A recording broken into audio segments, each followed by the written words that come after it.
Just a few thoughts. I've had several requests from people who have been watching my videos to make some personal comments and put a little more of my own personal ideas and beliefs into the videos.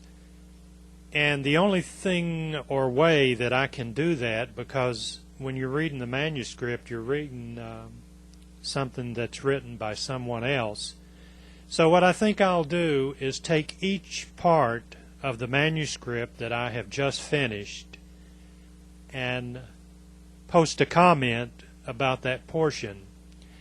In the first portion, they were talking about the election of Lincoln and the movement of federal troops in the South, in Fort Sumter and all through the South, because why would they not move their troops? It was the United States of America. And the secession movement had been an underlying current in the country for a long time, because in 1851, if certain people had not existed at the time to talk against secession, secession probably would have occurred in 1851. When you look over some of the secession documents, a lot of people, when you're in a conversation about the Civil War, they'll say that it was more about state rights than it was slavery. And there's a lot of truth to that argument.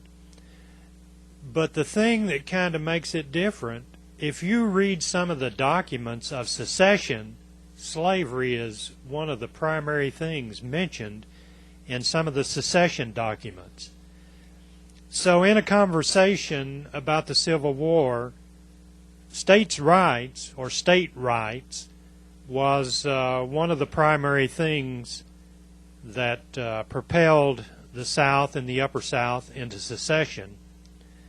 But if you'll, in fact, what I'm going to do is probably look up some of those documents and place them on my YouTube space.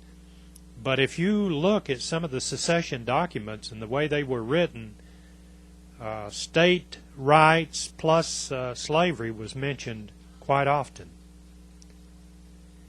So part one basically was the beginning of the secession movement and the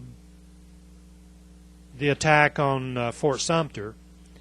And when you, I think this is more in the second part than the first part, but I'm going to mention it right now.